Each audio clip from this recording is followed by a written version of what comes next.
Hello बच्चों। रैखिक समीकरण को हल करते समय या तो उसके एक हल होते हैं या अनंत हल होते हैं या कोई भी हल नहीं होता।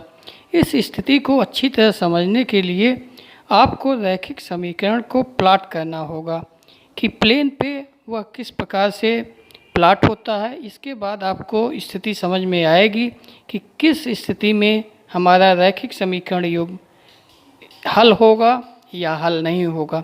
जैसे मान लीजिए एक दिया हुआ रैखिक समीकरण L1 A1 x plus B1 y plus C1 बराबर 0 है और दूसरा जो समीकरण है A2 x plus B2 y plus C2 बराबर 0 है। तो हमने पहले ही बताया है कि यह A1 x plus B1 y plus C1 बराबर 0 जब आप इसको प्लॉट करेंगे प्लेन पे तो ये एक स्ट्रेट लाइन को शो करेगा, यह भी एक स्ट्रेट लाइन को शो करेगा। तो निश्चित है इन दोनों लाइनों की ढलान होगी। इसकी ढलान निकालने का एक तरीका है कि M1 बराबर होता है माइनस एक्स का गुणांक A1 बटे y का गुणांक B1। उसी प्रकार से इसका ढाल निकाल लेंगे दूसरी लाइन का M2 माइनस A2 अपन B2। चूँकि समीकरण में ये दोनों एक सरल रेखा को इंडिकेट करते हैं तो एक प्लेन में सरल रेखा की क्या क्या स्थितियाँ हो सकती हैं। तीन स्थितियाँ आ सकती हैं। या तो वह दोनों रेखाएं एक दूसरे को एक बिंदु पे कट करें।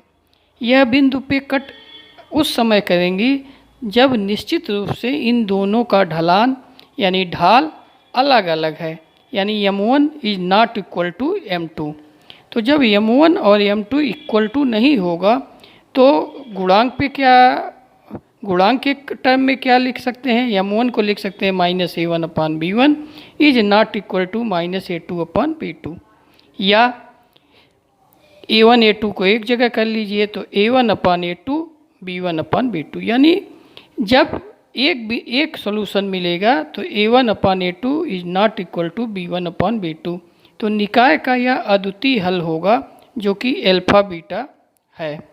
तो उस समय निकाय को हम कहेंगे हमारा निकाय संगत होगा क्योंकि एक हल हमको प्राप्त हो गया है। दूसरी स्थिति हो सकती है कि जब दोनों रेखाएं समानांतर हो। तो जब दोनों रेखाएं समांतर होंगी तो फिर दो स्थिति आ सकती है, या तो दोनों रेखाएं एक दूसरे पे संपाती हों या तो थोड़ी सी दूरी हो। समांतर का मतलब होता है कि इनके कोई भी मान एक दूसरे को संतुष्ट नहीं करेंगे। जैसे देखिए M1 बराबर M2 है, दोनों रेखाओं का ढाल बराबर है तो सिचुएशन होगा A1 अपान A2 बराबर B1 अपान B2। लेकिन कोई भी बिंदु एक दूसरे द्वारा टच नहीं है, न तो इसका कोई बिंदु इसमें कॉमन है न तो इसका, यानी इस निकाय का कोई हल नहीं है, निकाय असंगत होगा।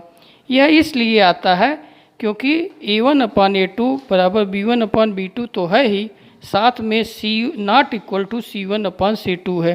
क्योंकि C1 अपान C2 जब बराबर होगा तब ये रेखाएं क्या हो जाएंगी, संपाती हो जाएंगी। अब तीसरी सिचुएशन देखिए, दोनों रेखाएं L1 L2 संपाती हों।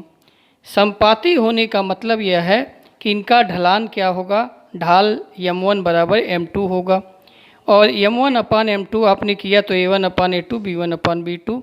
और चूंकि ये दोनों रेखाएं एक दूसरे पे संपाती हैं तो अनंत हल होंगे क्योंकि L1 के प्रत्येक बिंदु L2 के भी प्रत्येक बिंदु हैं।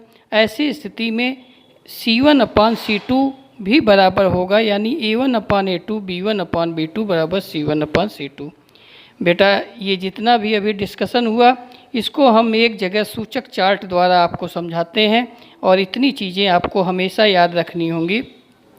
जैसे मान लीजिए कि ज्यों ही आपको मिले दोनों समीकरण L1 बराबर A1x B1 y C1 और L2 बराबर A2x B2 y C2 बराबर 0, तो आप तुरंत ही दोनों समीकरणों से उनके गुणांकों की तुलना करेंगे। तो यानी A1 अपान A2 और B1 अपान B2 निकालेंगे। तो दो स्थितियां हो सकती हैं, या तो दोनों बराबर होंगे या तो बराबर नहीं होंगे। यदि दोनों बराबर नहीं हैं तो इसका मतलब होगा कि वह रेखाएं एक दूसरे को प्रतिच्छेद करेंगी, अर्थात एक हल होगा और हमारा निकाय जो होगा संगत होगा। लेकिन यदि दोनों रेखाएं समांतर हैं यानी M1 बराबर M2 है, तब दो स्थितियां संभव हैं, या तो अनंत हल प्राप्त होगा या तो कोई हल प्राप्त नहीं होगा। अनंत हल तब प्राप्त होगा जब दोनों रेखाएं एक दूसरे को पूरी तरह ढक ले, अर्थात a1/a2 b1/b2 बराबर c1/c2, तो अनंत हल प्राप्त होंगे। ऐसे समय में भी हमारा निकाय क्या होगा? संगत होगा। संगत का मतलब ये होता है कि चाहे एक हल मिले चाहे अनंत हल मिले। तुरंत आइए फिर आइए तीसरी पॉइंट पे कि a1/a2 बराबर b1/b2 not equal to c1/c2। तो ऐसी रेखाओं को कहेंगे कि अब समांतर रेखाएं हो गई हैं, और ये समांतर रेखाएं चूँकि एक दूसरे को किसी बिंदु पे कट नहीं करती तो कोई हल नहीं होता। तो ऐसे समय में हमारा निकाय जो होता है असंगत निकाय होता है। तो कोई भी समीकरण हल करने के पहले आपको देखना पड़ता है कि अद्वितीय हल है, कि संपाती है, अनंत हल है, कि कोई हल नहीं है। तो ज़्यादातर सवाल जब भी पूछे जाते हैं तो आपको एक हल निकालने के लिए दिया जाता है। यह दोनों स्थितियां तो आप सिचुएशन देख के केवल बता देते हैं कि समीकरण को अब हम हल करेंगे कि नहीं करेंगे। धन्यवाद बेटा। अब अगले वीडियो में हम आपको बताएंगे कि कैसे हम 4 विधियों द्वारा इन युगपत समीकरणों को हल करते हैं। इसके बाद वाले वीडियो में आपको ग्राफी विधि और प्रतिस्थापन विधि बताई जाएगी। धन्यवाद।